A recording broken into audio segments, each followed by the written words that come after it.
Ayekwe, Nakna Melita. This is my channel, The Midnight Librarian, and today I will be doing the JAN-uary book tag.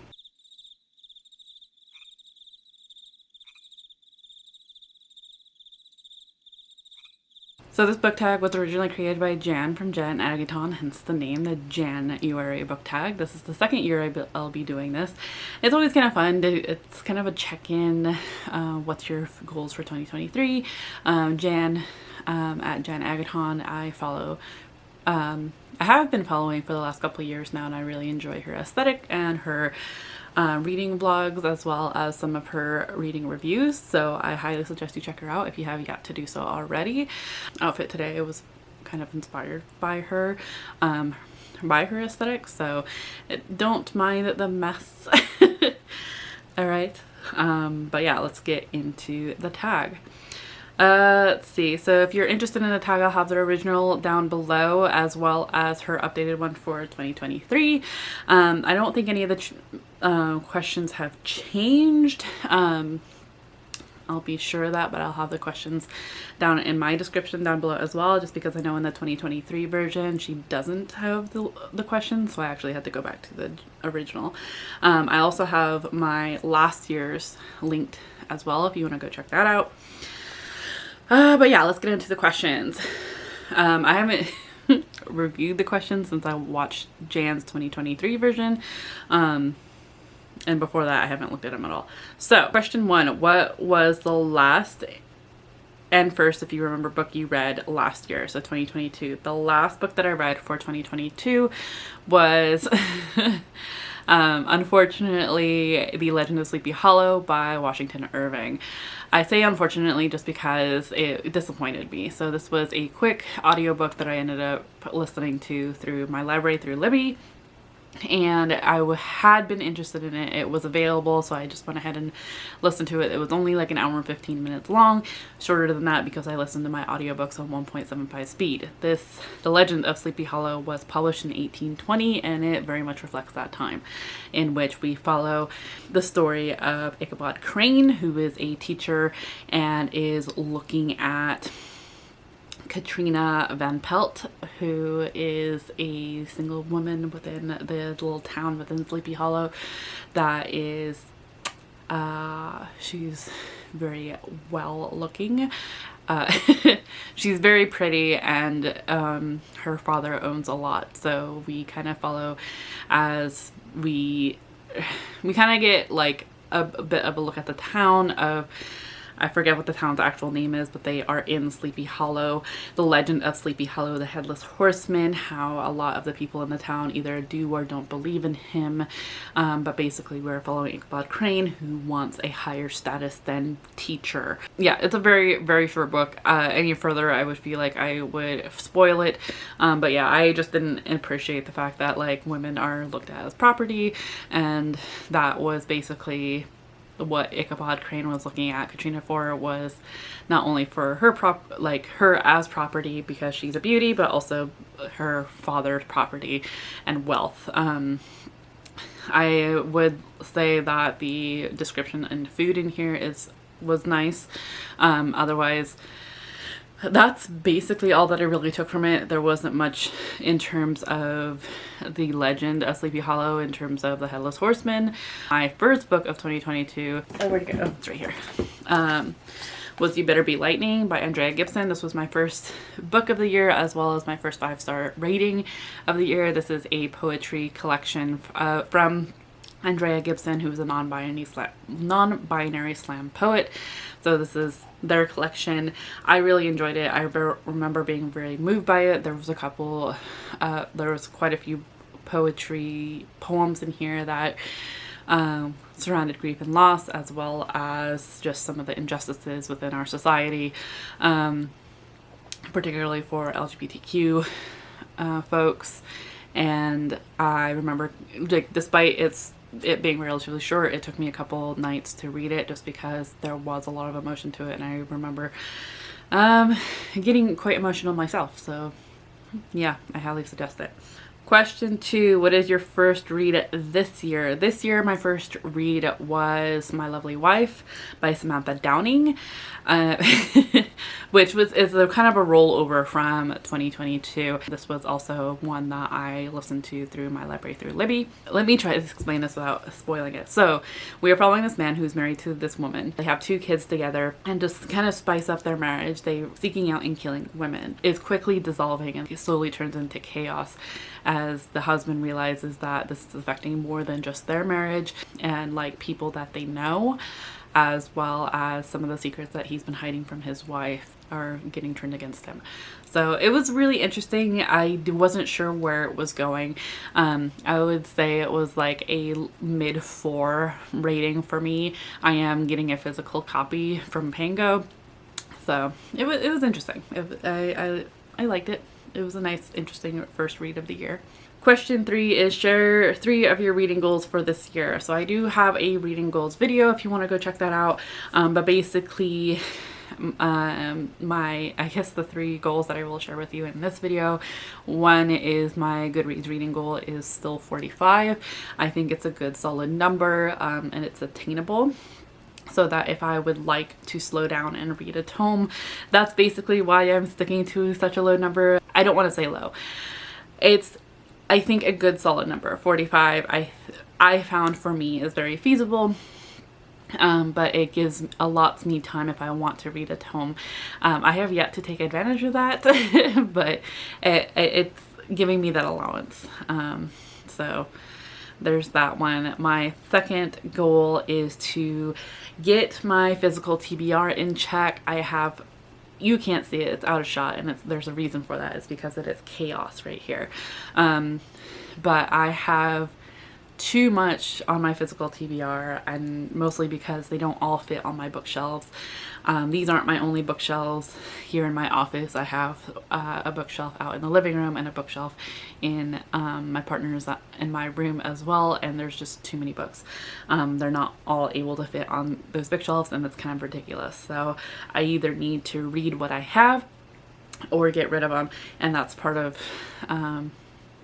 my goal for this year, is to either read down my TBR or not purchase any until I'm ready to read them, because I have this bad habit of just purchasing what I feel like I'm interested in at the time, and then days, weeks, months, years go by, and I go back through my books regularly and see if I'm still interested in them. And towards the end of this last year, I went through and like unhauled a bunch that I have gotten years previously, and I don't want to have to do that anymore. So I'm really trying to push reading what I have down and or not getting any more physical books. And the third goal I would say is for this is to really just kind of be more consistent. So far, not so great. I'm trying to at least post every Monday. I don't think that's necessarily a good day, but it's what I'm able to do so far. I think it'll change here in the future. But basically, I'm trying to work out a balance of being able to film as well as edit. Editing tends to be the one that gets me, because it's just a pain. It interests me to a point, but I often find myself not being motivated to be able to edit, or not wanting to edit. So that's what I'm trying to find a balance of. Yeah, still trying to figure that out.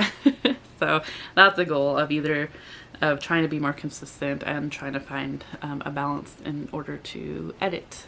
Question 4, share 3 of your most anticipated titles. So last year I did like a quarterly anticipated reads. I'm not doing that this year because mostly when it came to the 4th quarter, I had filmed it, but I got into a slump, an editing slump, and just didn't edit it or upload it. So I'm not gonna do that this year. I do have anticipated reads for 2023.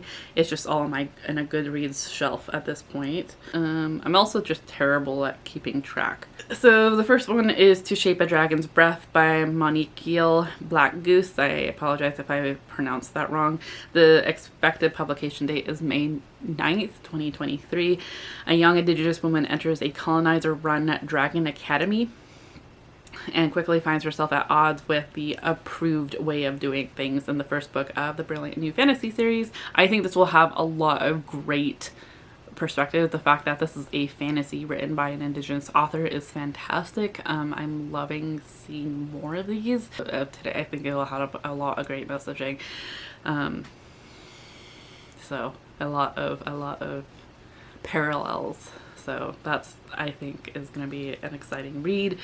Another one that's oddly another one that's about dragons as well is Dragonfall by L.R. Lamb. I read L.R. Lamb I don't think it was this year. I think it was last. Sorry, not 2022, but I feel like it was 2021. And it was sci-fi, so I'm interested in what their fantasy looks like. But this is another dragon. Long ago, humans betrayed dragons, stealing their magic and banishing them to a dying world. Centuries later, their descendants worship dragons as gods, but the gods remember and they do not forgive. So I think this will be really interesting, and the covers also really nice. That's one thing that will definitely get me.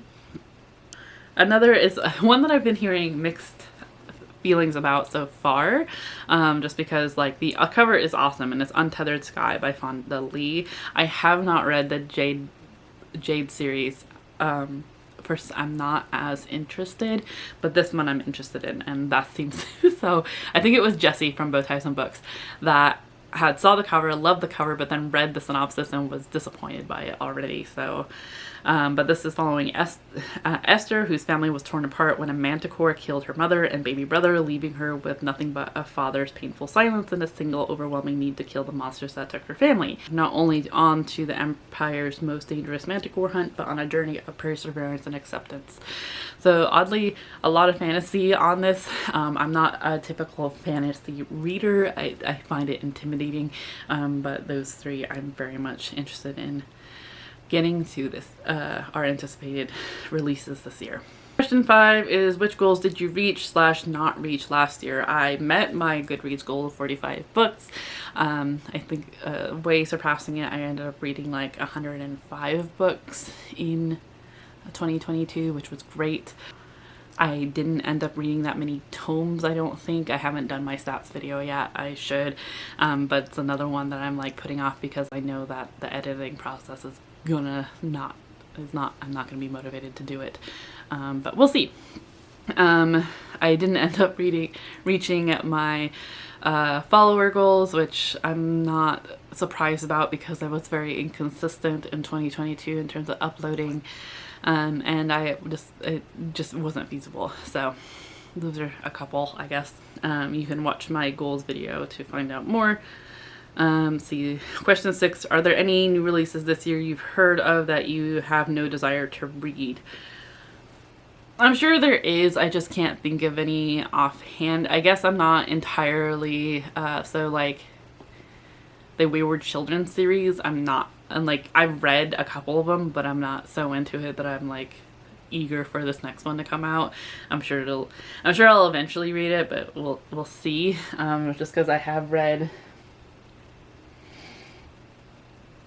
a couple, I don't know, there's a lot of them that like I feel like I can wait on. There's nothing that I'm like inherently like, oh, I need to like pre-order this right now.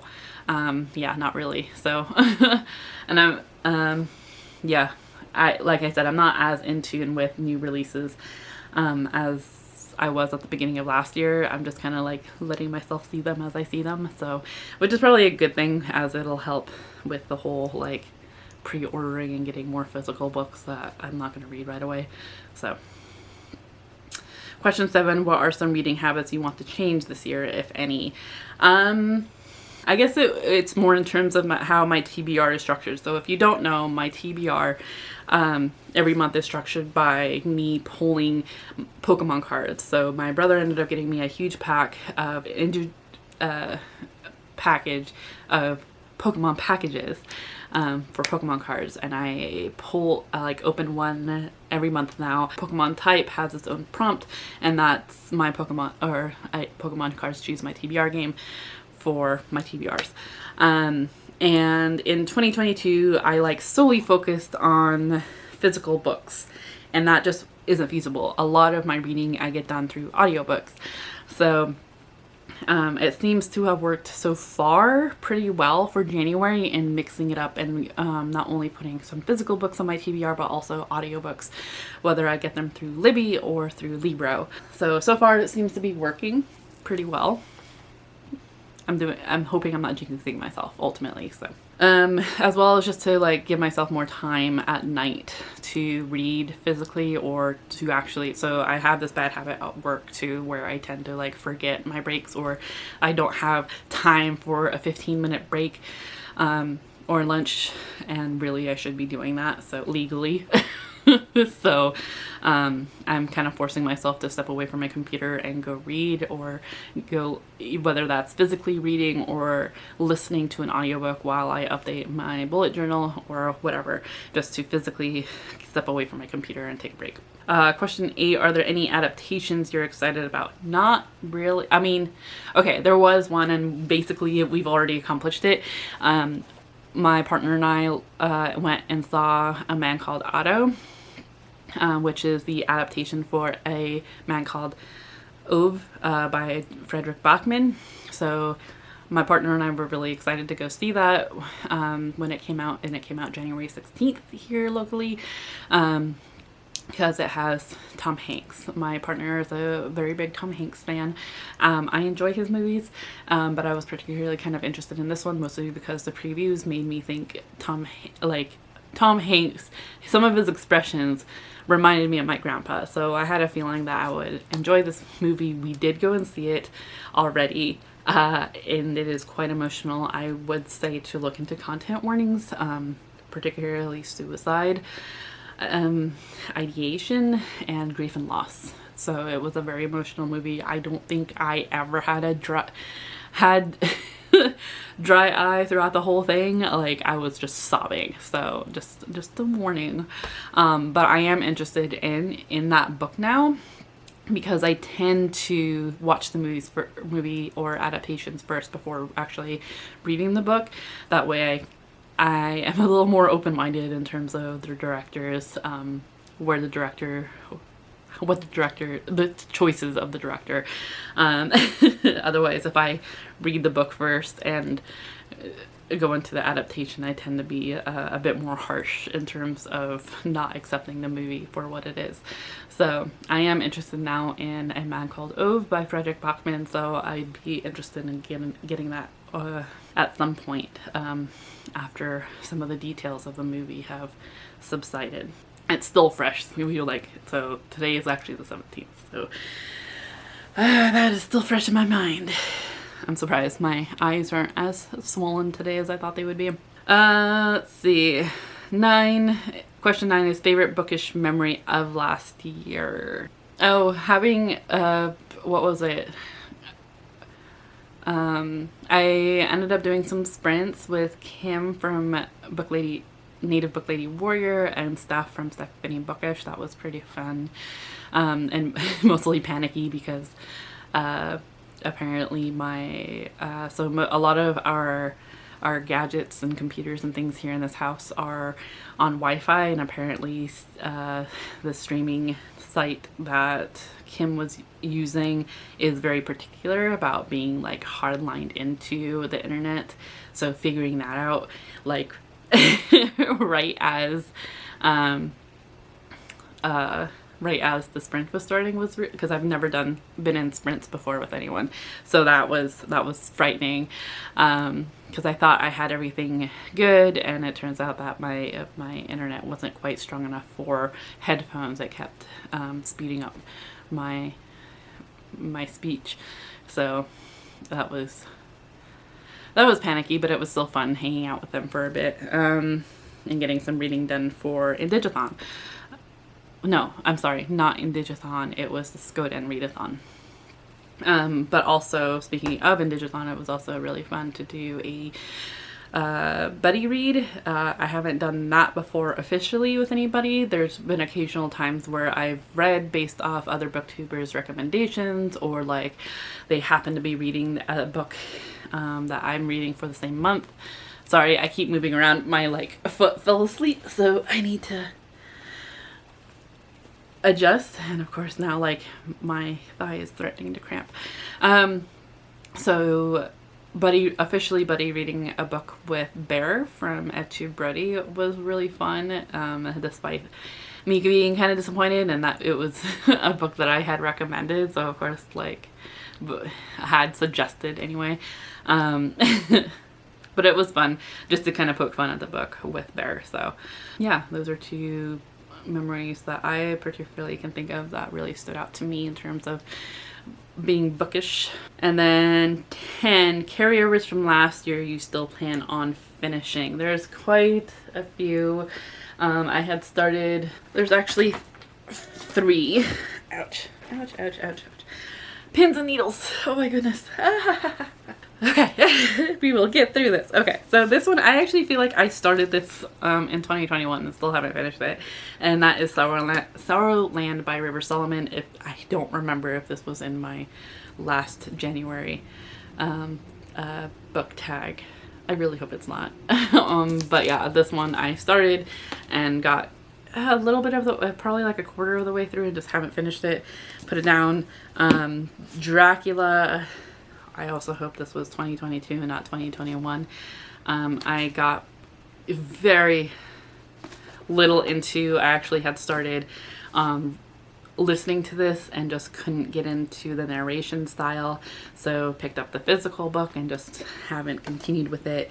My latest one, I know for sure 2022 because it wasn't published before then, was The Book Eaters by Suni Dean. I got very little into it. Basically these are all just like pause readings. Like I'm still very much interested in them, I just have yet to pick them up again, but I do hope to get back into these at some point. I haven't been in the mood, so yeah. And I think that was the last question. So yeah, with tags, I don't tend to tag anyone, but if you are interested in doing the JAN-uary book tag, then consider yourself tagged, and be sure to link it in video link or blog link down in the description or down in the comments down below. I would be very much interested. Otherwise, let's go ahead and put a classic Jan aesthetic emoji into the comments. Let's do a bat down in the comments if you made it this far. Otherwise, be sure to like this video if you have yet to do so already. Subscribe if you haven't done so. And I hope that you are in the mental mindset to enjoy your reading. I will see you in another video very shortly. Chew.